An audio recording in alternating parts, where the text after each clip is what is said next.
నమస్కారం.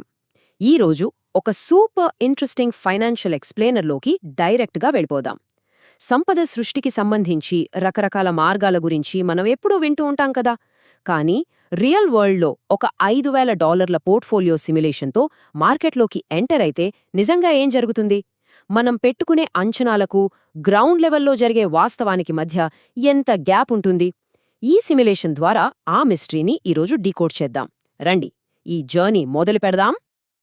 ముందుగా ఈ నెంబర్ని ఒకసారి గమనిద్దాం. $195. అవును, కేవలం $195. దాదాపు $5,800 పెట్టుబడి పెట్టిన తరువాత ఖచ్చితంగా ఒక నెల రోజుల్లో వచ్చిన నికల లాభమిది. ఏంటి, చాలా తక్కువగా అనిపిస్తుంది కదూ? ఇంత చిన్న అమౌంట్ మాత్రమే ఎందుకు వచ్చింది అనేది ఇక్కడ మనకెదురయ్యే అతి పెద్ద ప్రశ్న. సరే, ఇప్పుడు దీని గురించి కొంచెం డీప్గా ఆలోచిద్దాం. కవర్డ్ కాల్స్ ద్వారా కేవలం ఒక నెలలోనే $559 ప్రీమియం వస్తే ఫైనల్గా మన పోర్ట్ఫోలియో లాభం మాత్రం $195 దగ్గరే ఎందుకు ఆగిపోయింది? ఎక్కడో లెక్క తప్పింది కదా. ఇది అర్థం చేసుకోవాలంటే అసలు ఈ పోర్ట్ఫోలియో ఎలా స్టార్ట్ అయిందో ఒకసారి మనం చూడాలి. ఈ ఆర్థిక స్వేచ్ఛ వైపు ప్రయాణం అనే కేస్ స్టడీ ఎలా మొదలైందంటే డిసెంబర్ 4వ తేదీన కరెక్ట్గా $5,000 బ్యాలెన్స్తో ఈ సిమ్యులేషన్ స్టార్ట్ అయింది. దానికి తోడు ప్రతి వారం $200 అదనంగా యాడ్ చేసుకుంటూ వెళ్ళాం. అంటే చిన్న మొత్తాలతో స్టార్ట్ చేసి ఆర్థిక లక్ష్యాలను చేరుకోవాలనుకునే ఎవరికైనా సరే ఇదొక పర్ఫెక్ట్ ప్రాక్టికల్ మోడల్ అన్నమాట. ఇప్పుడు ఈ ఎక్సైటింగ్ నంబర్ చూడండి, $559. కేవలం ఒక నెలలోనే ప్రీమియంల ద్వారా వచ్చిన ఇన్కమ్ ఇది. సుమారు 5,000 పెట్టుబడి మీద ఒకే నెలలో 10% రాబడి అంటే మామూలు విషయం కాదు. ఈ నంబర్ చూస్తే వావ్, మన స్ట్రాటజీ అద్భుతంగా వర్కౌట్ అవుతోంది కదా అని ఎవరికైనా అనిపిస్తుంది. కానీ ఇక్కడే ఒక పెద్ద వాట్ మూమెంట్ ఉంది. ఈ రెండు నంబర్స్ మధ్య ఉన్న డిఫరెన్స్ చూడండి. ఒకవైపు 10% దాకా భారీ ప్రీమియం లాభం కనిపిస్తుంటే టోటల్ పోర్ట్ఫోలియో నెట్ గెయిన్ చూస్తే మాత్రం చాలా తక్కువగా ఉంది. అసలు ఈ మ్యాజిక్ ఎలా జరిగింది?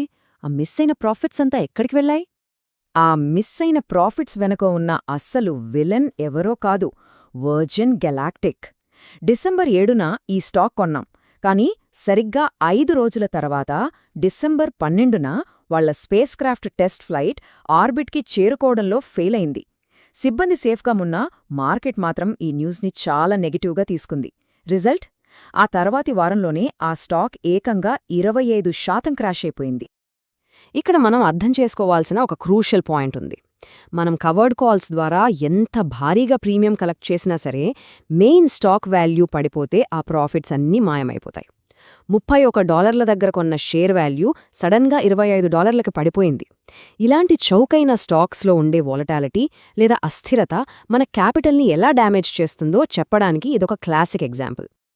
అయితే మార్కెట్లో ఇలాంటి బంప్స్ కామన్. ముఖ్యమేంటంటే మనం దానికి ఎలా అడాప్ట్ అవుతున్నామనేది. ఈ వర్జిన్ గెలాక్టిక్ దెబ్బతో మన స్ట్రాటజీని కొంచెం డిఫెన్సివ్గా మార్చాం. నార్మల్గా 1-2 వారాల వ్యవధిలో కాల్స్ అమ్మేవాళ్లం కదా, ఇప్పుడు దాన్ని 3-4 వారాలకి షిఫ్ట్ చేశాం. దీనివల్ల 2 లాభాలు. పడిపోయిన స్టాక్ మళ్లీ కోలుకోవడానికి కొంచెం టైం దొరుకుతుంది. అలాగే మనం కొంచెం పెద్ద మొత్తంలో ప్రీమియంలను లాక్ చేసుకోవచ్చు. మరియు ఇది అద్భుతంగా దేన్ని వివరిస్తోందంటే అడ్జస్టెడ్ కాస్ట్ బేసిస్ అనే కాన్సెప్ట్ని. ఇది చాలా సింపుల్ అండి. మనం ఒరిజినల్గా షేర్లు కొన్న ధరలో నుంచి ఇప్పటివరకు కవర్డ్ కాల్స్ ద్వారా తెచ్చుకున్న ప్రీమియంల మొత్తాన్ని తీసేయడమే. ఒకవేళ ఏదైనా స్టాక్ పెర్ఫార్మెన్స్ బాగోలేనప్పుడు అందులోంచి సేఫ్గా ఎగ్జిట్ అవ్వడానికి ఈ లెక్క మనకొక సూపర్ ఎగ్జిట్ స్ట్రాటజీని ఇస్తుంది. అయితే ఒక స్టాక్ డిసప్పాయింట్ చేసినా టెన్షన్ పడాల్సిన పనిలేదు. ఎందుకంటే మిగతా కవర్డ్ కాల్స్ చాలా బ్యూటిఫుల్గా పర్ఫామ్ చేస్తున్నాయి. ఆర్కిమోటో, జింగా లాంటి షేర్లు కంటిన్యూస్గా మంచి ప్రీమియమ్స్ ఇస్తున్నాయి. ఈ షేర్లు టార్గెట్ రీచ్ అయి అమ్ముడైపోవడం, మళ్లీ వెంటనే మనం కొత్త షేర్లు కొనడం, కొత్త కాల్స్ అమ్మడం, ఈ సైకిల్ అంతా ఒక మెషీన్ లాగా సాగిపోతోంది. ఈ స్ట్రాటజీ ఖచ్చితంగా వర్కౌట్ అవుతుందనడానికి ఇదే బెస్ట్ ప్రూఫ్. ఇప్పుడు ఇంకొక ఇంట్రెస్టింగ్ ఆఫెన్సివ్ మూవ్ గురించి మాట్లాడుకుందాం. దీన్నే లీప్స్ ఆప్షన్స్ రొటేషన్ అంటారు. ఇక్కడ మనం ఏం చేశామంటే యాపిల్ ఆప్షన్ మీద రాక్ సాలిడ్గా 10% లాభం రాగానే దాన్ని అమ్మేసి ఆ ఫండ్స్తో మైక్రోసాఫ్ట్ కాల్ కొనుగోలు చేశాం. ప్రస్తుతానికి అది కొద్దిగా మైనస్లో ఉన్నా సరే 2022 మార్చ్ వరకు టైం ఉంది. సో అది రికవర్ అవడానికి బోలెడంత స్పేస్ ఉందన్నమాట. ఇదొక లాంగ్ టర్మ్ ప్లే. ఇక ఈ మొత్తం సిమ్యులేషన్లో నా ఫేవరెట్ పార్ట్ ఈ సైడ్ షేర్ స్ట్రాటజీ. మామూలుగా కవర్డ్ కాల్స్లో ఒక లెవెల్ దాటాక మనకొచ్చే ప్రాఫిట్స్ లాక్ అయిపోతాయి కదా, అందుకే ఇక్కడొక స్మార్ట్ ట్రిక్ ప్లేస్ చేశాం. ప్రతి వారం డిపాజిట్ చేస్తున్న $200తో మెయిన్ 100 షేర్లకు సంబంధం లేకుండా విడిగా కొన్ని షేర్లు కొనడం స్టార్ట్ చేశాం. ఒకవేళ స్టాక్ ప్రైస్ రాకెట్లాగా దూసుకెళ్ళిపోయినా సరే, ఈ సైడ్ షేర్ల ద్వారా ఆ అన్లిమిటెడ్ ప్రాఫిట్ని మనం ఈజీగా క్యాప్చర్ చేయొచ్చు. ఆ వీక్లీ డిపాజిట్స్ ఎంత సైలెంట్గా మన పోర్ట్ఫోలియోని స్ట్రాంగ్ చేస్తున్నాయో ఇక్కడ చూడండి. ఆర్కిమోటో, వర్జిన్ గెలాక్టిక్ నుంచి చెరో 30 షేర్లు, జింగా నుంచి 40 షేర్లు, ఇలా మన సైడ్ హోల్డింగ్స్ మెల్లమెల్లగా బిల్డ్ అవుతున్నాయి. ఫ్యూచర్లో వచ్చే భారీ అప్సైడ్ మూవ్మెంట్ను ఏమాత్రం మిస్ కాకుండా ఉండటానికి ఇదొక ఎక్సలెంట్ ప్రొటెక్షన్ అని చెప్పాలి. ఫైనల్గా ఒక థాట్ ప్రొవోకింగ్ క్వెశ్చన్తో ఈ ఎక్స్ప్లెయినర్ని ముగిద్దాం. హై వాలటైలిటీ ఉన్న స్టాక్స్ను పట్టుకొని కూర్చోవడంలో ఉన్న రిస్కును ఈ భారీ ప్రీమియంలు నిజంగా బ్యాలెన్స్ చేయగలవా? ఆల్టర్నేటివ్ వెల్త్ బిల్డింగ్లో ఎక్కువ రిటర్న్స్ కోసం పరుగులు తీసేటప్పుడు మనమిస్తున్న అసలు మూల్యమేమిటి? దీని గురించి ఒక్కసారి